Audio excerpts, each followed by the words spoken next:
Hare Krishna, World Raiser, Sabina and Roger here.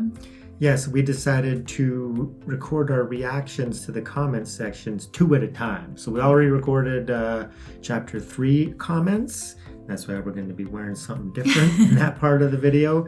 And now we're going to record Chapter 4 comments. Anjali. Kunti, mother of Pandavas, served the sage with reverence and discipline. Pleased by her devotion, the sage granted her a boon, and taught her a mantra to invoke any of the heavenly gods and get a powerful son from him, and the mantra was only valid for 5 times. Kunti, delighted and very curious to test the powers of the boon, invoked the sun god. The sun god appeared in front of her, thus by the grace of the sun god, a child was born. Kunti's scared of others, knowing her shame, placed the child in a basket and left the basket in a river, because she was an unmarried woman. After marriage with King Pandu, Kunti called upon Yama, the god of death, and Dharma, through whom she gave birth to Yudhishthira. She then invoked the wind god Vayu, through whom she brought Bhima to the world. Later she called Indra, who gave her Arjuna as another Pandava. She then felt pity for Madri, who would otherwise have no child if she did not help her. So with the help of the mantras, Madri called upon the twin Ashvins, who bore her Nakula and Shahadeva.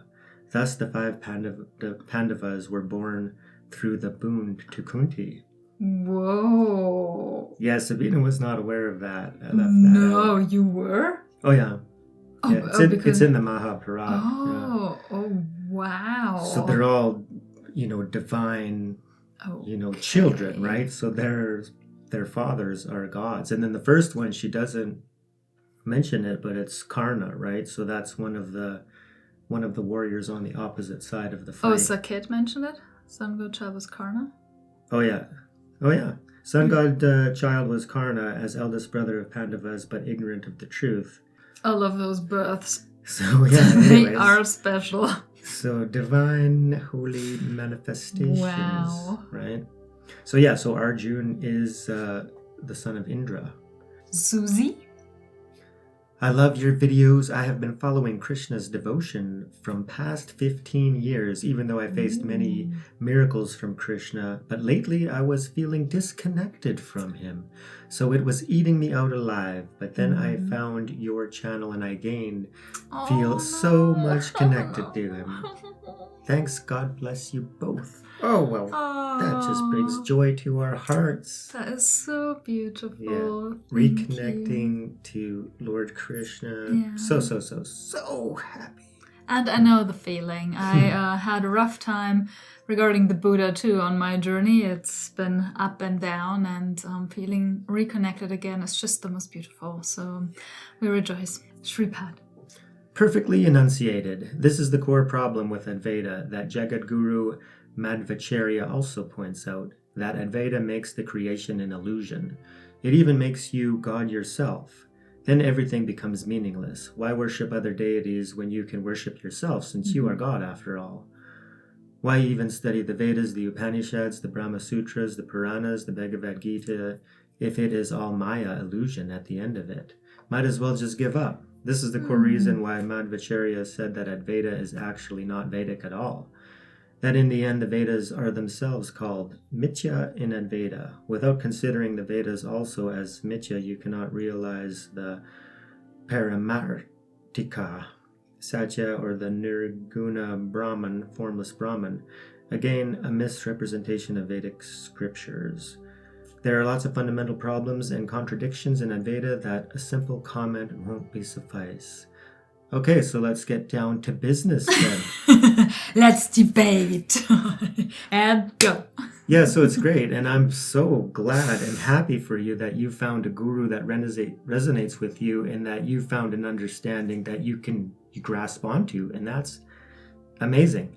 But the thing is, and I can see also where the problems come from when because there are some spiritual people who say that, non-duality, we're all God in reality. But there's still a delusion there. Like, we got to accept that there's an ultimate reality where God is one and the source of absolutely everything. Whether you believe that to be a dual God or a non-dual God, like God can be beyond the creation, but the creation itself, with him beyond it, can still be non-dual, right? Meaning that everything in it is one, arising from one infinite field of consciousness that's manifesting as all forms. And yeah, those forms are separate from each other, but the delusion is the ego that thinks that they exist inherently from their own side, when really they're dependent on God. So that's non-duality, but the conventional is the ego. So we got to accept that, okay, so technically everything is God, but I haven't realized that yet. And if I haven't realized it, then no, I can't say that I'm God, because I'm speaking from the ego. So that's the big problem. And yeah, spiritual people get into that mistake where they're not realized, but then all of a sudden they think they are, and then they think that they're God and they're one with God, which is why I say that I never say that. You can say that you are one with God, but you can't say that you are God, right? And then that way you can keep your devotion in place, because you need that devotion, in order to attain. So I think that I am one with Krishna, but Krishna as my source and, my Father and, my Lord, right? And I aspire to attain him, even like to help me transcend my dualistic, clinging, egotistical mind that thinks that it's separate, and I want to be one with my Father. But I know that I need to realize that. So I can't say that I am Krishna, but I can say that I am one with Krishna, because in my mind, Krishna is everything, right?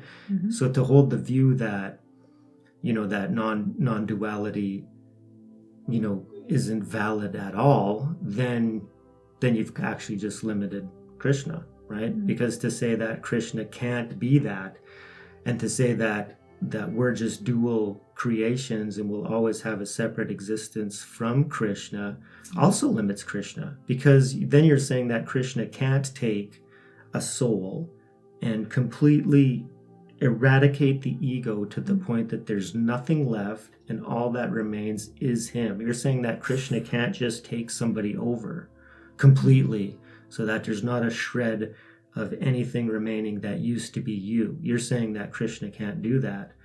That limits Krishna. So it's a limited view. So Krishna is unlimited, right?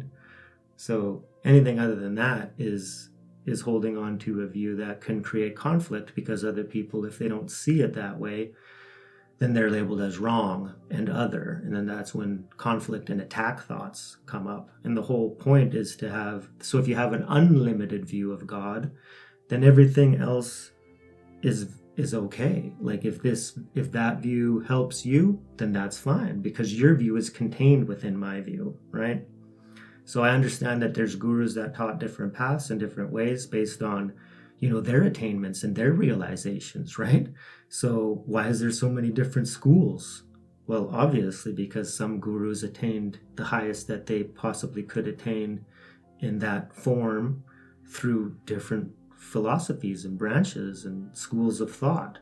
And then from that point of view, even if they attained enlightenment from that, they would teach from that view as the highest, because that's the highest that they attained. And it'd be foolish to think that there wasn't any higher than that.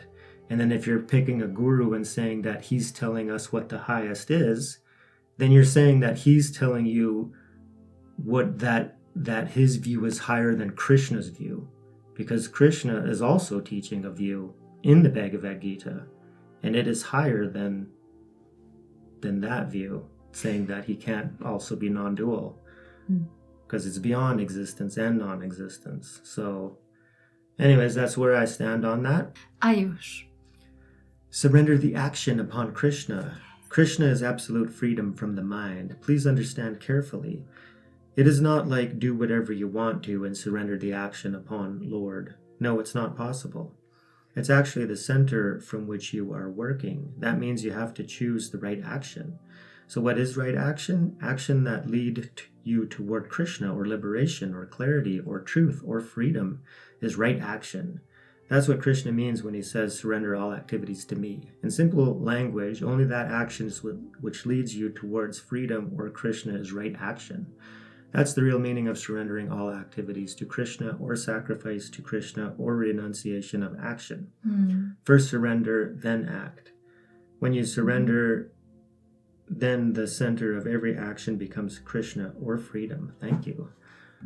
I absolutely agree with this 100%. And if I wasn't clear, when I described it in the video about my summary and about surrendering your action, for me, it's more important that we begin on the path to begin surrendering onto Krishna, right? Because just doing that, even if you're doing wrong action, like what if you have a brother-in-law or something who's addicted to drugs or alcohol, and you give him a little bit of wisdom and you relay what you've learned from the Bhagavad Gita and God, and saying God loves you, he cares for you, he's part of you, he's your very source, you can, surrender onto him, and then your brother-in-law starts doing that, even when he's drinking alcohol or doing something non-virtuous, right? His mind is becoming fixed on Krishna, whether he knows it or realizes it or not, right? And then eventually plants the seeds, and then the mind becomes more and more, ripe. And then all of a sudden, he's not as attracted to doing non-virtuous stuff. And then his mind gets shifted towards virtue. So when I say surrender all your actions onto God, no matter what they are at all times, even the non-virtuous ones. And then, because it plants the seeds, because you got to understand that it's our ego thinking mind that thinks that it's the doer. Remember, when really everything is the manifestation of Krishna. If it wasn't for, the consciousness that allows, the mind to function, there would be nothing to act, because there would be no existence. So of course there's the prime mover, right? So, and then your delusions are the ones acting, habitual tendencies and programs. So if you begin surrendering them onto Krishna, your mind is going to become free of karma, and it's going to become more pure. And then the actions will begin to shift to more virtuous, right? If you limit people and say that, okay, you can only practice this when you're doing good things, who's going to start doing that? Our world yogi Alvin. I love this. Gradually feeling familiar with Krishna. Nice. The knowledge that in every one of us there is a place that we can go where nothing matters is dope. No matter the situation, that place is untouched by anything. I'm practicing. In situations where I find agitated or angry and stuff, I think of this place, the self. Gradually, I think we get familiar and see the ways in which this knowledge empowers us, and the mind loses its own importance and fade into silence, I'm guessing. Let me see. Oh, yes. Keep up the good work, Alvin. Yeah, go within and then beyond. Yeah, so that's fascinating, because I thought Alvin would have had some contact with Krishna in the Gita. Is this his first time? Yeah, Alvin, let us know. I am confused too. Why you're not familiar with Krishna? Yeah, why not? Why not?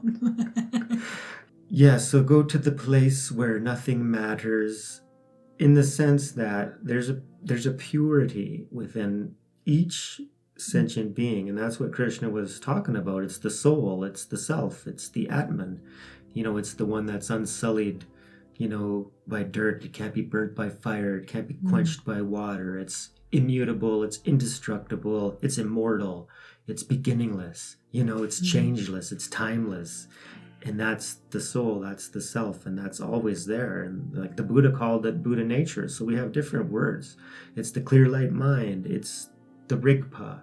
It's the infinite field of consciousness, of which we're just a spark. The I am. Yeah, so different words, but all pointing to the same thing. It's the pure consciousness beyond all appearances. And without it, there would be no appearance. Delete. Action in inaction means selfishness, and inaction means selflessness. Is my understanding correct? I'm going to let Sabina handle this one. Yes, it's correct. Is it not? Why? Action and inaction is selfish. Action in what? I don't know. It's too wait a it's second. confusing. Oh, action in inact. Wait. Oh, sorry. I misread. I thought action means selfishness and inaction means selflessness. That's how I understood it. But it's not. Action and in inaction. Selfishness and inaction. Inaction. Well, I get inaction in action. I get that. But there is action and inaction.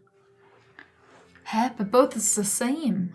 Yeah, so I think literally both action and inaction and inaction and action is the same. Action. So your action in inaction and then inaction. It's wait a second. It's complicated. B. B, where are you? Where are you? B, you gotta reply to this one. We don't know. You replied to so many. Where are you here? This one was only 10 minutes ago. That's why. Yeah. Sorry, B. Okay, so hang tight, Dilip. We're gonna have B come find you. And he can answer for all of us. Hang in there. Yeah, I don't know. I'm pretty sure you're onto something for sure. Because there has to be this. Because there's this self. Like in Buddhism, it talks about a self-cherishing and self-grasping mind. And that is the ego, right? And it's all about me, and I want, and I desire, and I want to do this. And all action, stems from that, from a state of ignorance and not understanding. Yeah. So there has to be something about, selfishness, the ego, interest and will and desire. Mm-hmm. And then from another state, there's the selflessness, right? So a higher level of consciousness. But as to which one means which, I don't know. This, I'm not sure. I can't wrap my head around it. It's really... Around which one is which, because... I can't... But no, it's a good question. Action in inaction. So you perform an action in inaction, but within the state of inaction. Yeah, because you're withdrawn, right? Yeah. But inaction... it's the same. I think it means the same. It's I don't know. If I try to figure it out, I come to the conclusion it's both somehow the same. But if your goal was to stump me, you succeeded. Wow. What you might mean is action.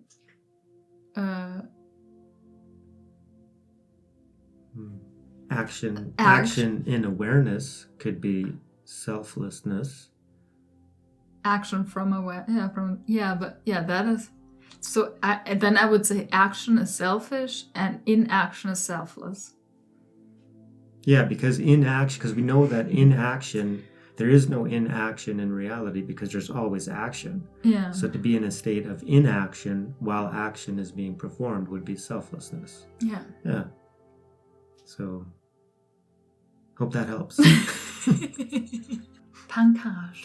Action in inaction and inaction in action. When one does any task without being attached to results, then it is only his body and organs that are committing action. He himself is free from it. However, when one physically is not doing any task but is dwelling onto something in his mind, then definitely he is under bondage of that act of dwelling and is not free.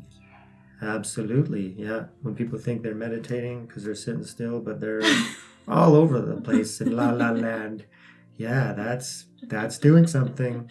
That is action. And then on the other hand, you just work out or just do whatever you do throughout the day, and you are in a state of awareness. In the state of equanimity. It doesn't look like meditation, but you are meditating. Fantastic. Manupriya. Verse 4.24, Brahman is the oblation, Brahman is the clarified butter, etc. Constituting the offerings by Brahman is the oblation poured into the fire of Brahman. Brahman verily shall be reached by him who always sees Brahman in all actions.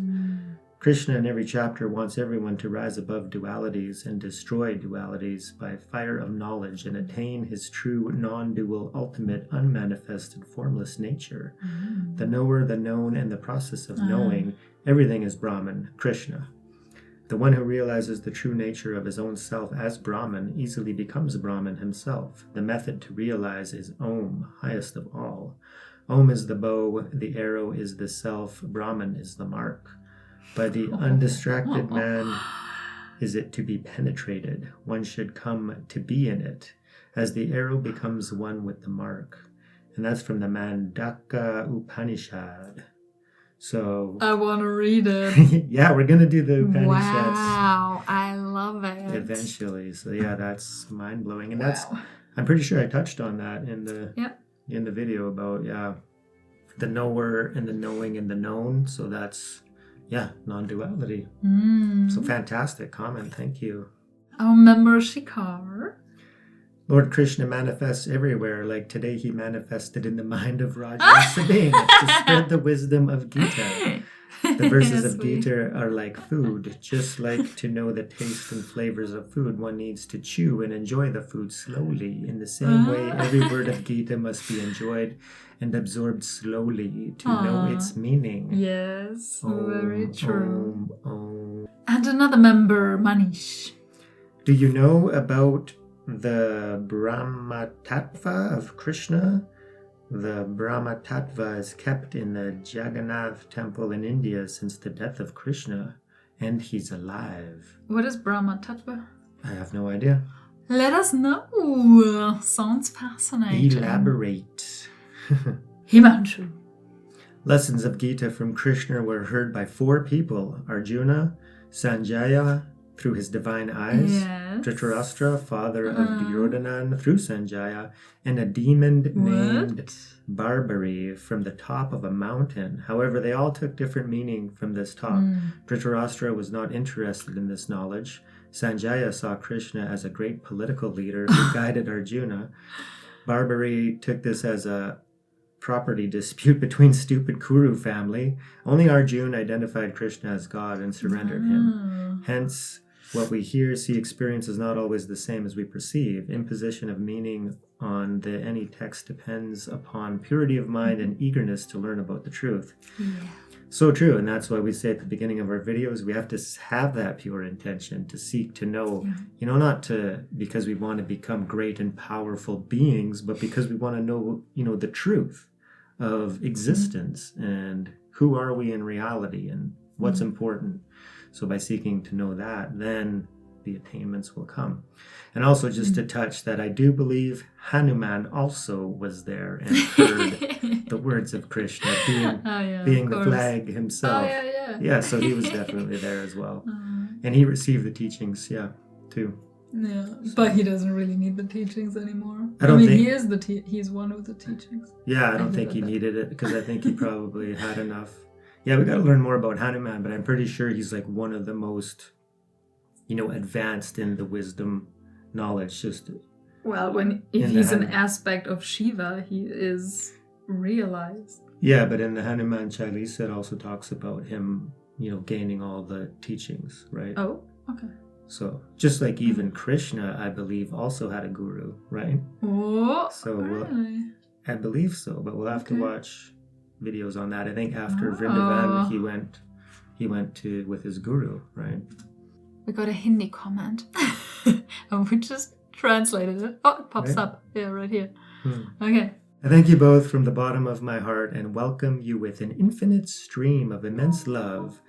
You who are trying to understand the universal and humanistic world heritage, Bhagavad Gita. Thank you for your efforts. Aww, that's so beautiful. You're very welcome, and it's the most important thing that we could possibly doing with our time. So we are loving it. I read this morning. Did you see that too? Yeah, I saw this. By Kunal. I'm blushing. What a pure soul Sabina is. I'm sure she was one of the gopis in Vrindavan. It is possible. The connection to Krishna has been rekindled. Don't mind if I was. Yeah. And then Joseph, yes, no doubt. MR6. Yoga is one of the greatest things, but not possible for everybody in Kali Yuga because the lifespan is too short. There is an easy path through which you can achieve God and enlightenment, which is to chant the name of Krishna, mainly Hare Krishna Maha Mantra, and serving the God with lots of love and devotion. Yes, indeed. I have heard of this path, and we have chanted the Hare Krishna Maha Mantra many, many times. We love it. Joseph. I've been visualizing all the people I meet in the day as having the face of Krishna, Oh. who show me the different aspects of humanity. Helps with dealing with difficult people. Yes, beautiful. Oh, yes. Beautiful, beautiful, beautiful. Yeah, that reminds me of just keeping like namaste in mind, right? So the light in me recognizes the light in you, and just holding everybody as divine beings. It's also a very prominent practice that we did in Tibetan Buddhism when we were doing our retreats. We would visualize we're all living inside a mandala, and that's a pure land, right? So everything that you saw was a pure manifestation of all the Buddhas. Ama. Thanks for reading to us from a variety of books. Reading different views of different scholars can give us good insights into the true meanings behind the verses. Yeah. This really shows the spirit of pluralism in Hinduism. As they say in India, Ekam Sat Vipra Buddha Bahuda Vadanti. Bahuda Vadanti. Truth is one. Scholars tell it in many ways. Ah, nice. Yeah. Beautiful. Satarupa. Out of 84 lakh species, the human form is the most rare. Human form, we get opportunity to know about God. Loving Krishna is the ultimate goal of life. Chanting Hare Krishna and remembering Krishna in mind and hearing about Krishna is the way to develop love for Krishna. Hare Krishna, Krishna Krishna, Hare Hare, Hare Rama, Rama Rama, Hare Hare. Yes, and this really reminds me of the teachings of the Buddha, that one of my absolute favorite teachings was just about the precious human rebirth, right? So I say that all the time, is that, yeah, we got to take that seriously. It's like, holy cow. And we're incarnated in a time where there's so much precious teachings and dharma available. So we need to take it in, seek the truth, raise our level of consciousness, seek to know God, seek to unite with Krishna or God or whatever spiritual path you're on. Now is the time. Mohan. That you decide not to act is in itself an action. So act, do your work, not with the ego of a doer, but know that you are only doing the work, but you realize that you are only doing everything as an instrument, that the thought, word, and deed is Krishna himself. My guru said, hands in the society, heart in the forest. That's true renunciation. Wow, I love it. Yeah, that's great. Thank you. Aryan. Radhe Radhe. There are three entities: Brahman, God, Jeev, soul, and Maya, material energy. All three of them are fully pervaded by each other. In God resides Jeev and Maya. In Jeev resides God and Maya, and in Maya resides God and Jeev. And the master of Jeev and Maya is God. Therefore, sometimes all three are referred to as one entity, and that's God. This philosophy is called simultaneous oneness and difference, which is beyond the material thinking. Yeah, that's cool. And that's kind of how it is, right? So we got to get beyond the definitions of, even duality and non-duality, because even those are still concepts until you realize them. So it's still just an intellectual mind that's trying to grasp onto these terms and try to understand what they mean, but we can't until you actually realize it. So that's why I love the teachings that say it's beyond duality and non-duality. So then it doesn't exclude those concepts. It's just saying that it's beyond both of them. Duvin. Vivasvat means the sun god. Manu was his son. His name was Shraddha Deva, also known as Vivasvat Manu. Ikshvaku was Manu's son, and Lord Ram was a descendant of his clan. Okay, so that's why Arjuna was wondering how Krishna was able to teach Vivasvat, because how is that possible, right? So then Krishna had to explain, hey, I'm God. No big deal. Yeah, taught him a long time ago. Very sweet comment by Sumit. I do not know English. I also comment with the help of Google Translator, but I watch your every video because it touches my soul and I understand every single word. Krishna loves us. We don't deserve that, but Krishna is still in us. Aww. Very nice. Thank you, Sumit. Yes, may Krishna reside in the hearts of all sentient beings, and may they realize it soon. Himanshu. With this, let us pray. Whatever I do with my body, speech and mind, senses, intellect and self, I dedicate it wholly to Lord Narayan, Krishna, as a sacrifice. Om, peace, peace, peace. UPSC chat. Oh my god! I literally tried 3 times now to say your name. What is happening? Something happening. Okay, UPSC Central. It's a tongue twister. Yeah. Your readings have helped me a lot. I have always wished to study Gita, but never made it a priority, or just being intimidated by the sheer volume, and so it has always remained a wish.